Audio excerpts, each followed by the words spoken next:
श्री वारा पुराण 171वां अध्याय।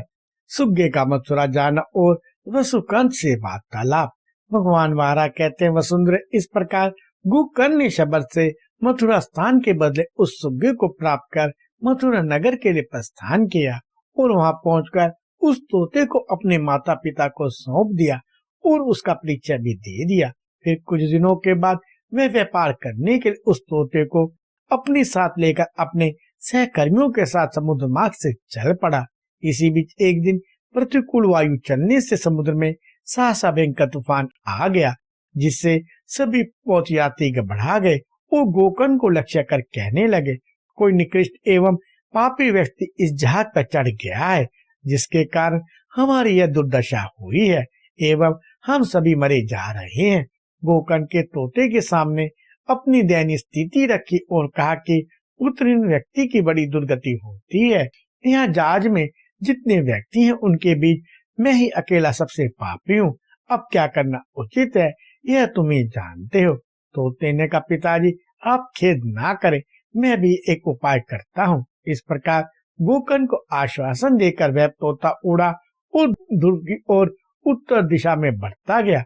आगे एक योजन के ऊंचे पर्वत की चोटी पड़ी, जिसे लांघकर वह भगवान विष्णु के सुंदर मंदिर के पास पहुंचा, जिसके प्रकाश से सब और बड़ी शोभा हो रही थी।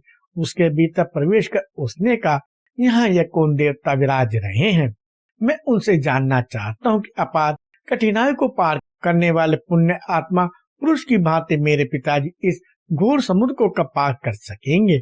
फिर वह सुग्गा इस चिंता में ही था कि वहाँ एक देवी आई, जिसके हाथ में एक सुवर्ण पात्र था। उसने विष्णु की पूजा की और नमो नारायण कहकर एक उत्तम आसन पर बैठ गई। अभी पल मात्र ही समय बीता होगा कि फिर वहां वैसी असंख्य रूपवती देवियां आ गई और वह सभी नृत्य गान वाद्य से देवार्चन करके वापस चली गई।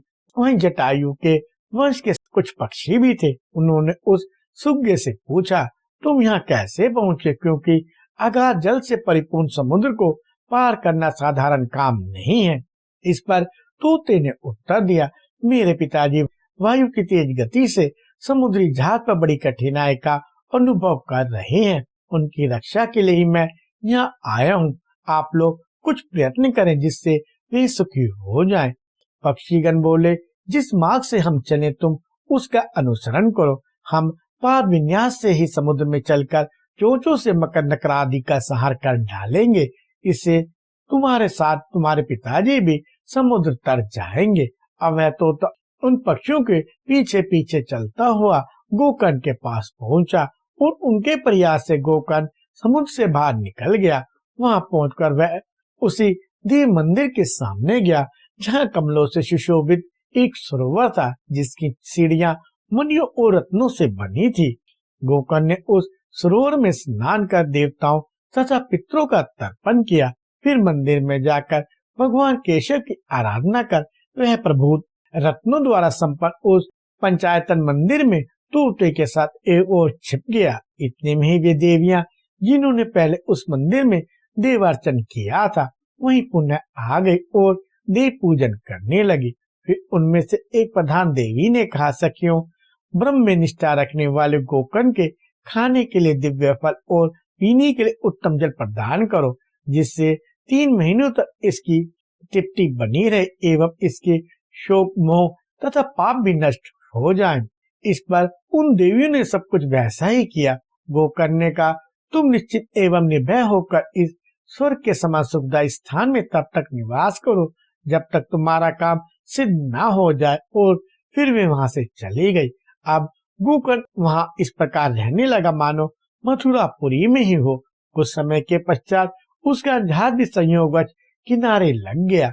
अब इधर जहाज के उसके साथी उसे ना देखकर परस्पर कहने लगे, ओ पता नहीं गोकर्ण कहाँ चला गया, वह मर गया, जल में डूब गया, अथवा किसी जीव ने उसे खा लिया। हो सकता है लज्जा के कारण वह समुद्र में ही डूब गया हो। अब हम लोगों का यही कर्तव्य है कि उसके पिता के सामने हम ही पुत्र रूप में रहें। उपार्जित रत्नों में से जितना भाग गोकर्ण का हो वह उसके पिताजी को हम सौंप दें। उधर गोकर्ण का मन बड़ा शोकाकुल था। उसने तोते से माता पिता के हित की बात पूछी। सुग्गे ने कहा, मैं तुझ पक्षी आपको वहां ले चलूं, यह मेरी शक्ति से बाहर है। हाँ, मैं आपकी आज्ञा से आकाश मार्ग से मथुरा जाकर तथा आपकी बात उनके पास तथा उनका संदेश आपके पास पहुंचा सकता हूँ। गोकर्ण का पुत्र, ठीक है, यही करो। तुम मथुरा जाओ और मेरी अवस्था पिताजी से बता दो और वहां से फिर शीघ्र वापस आ जाओ।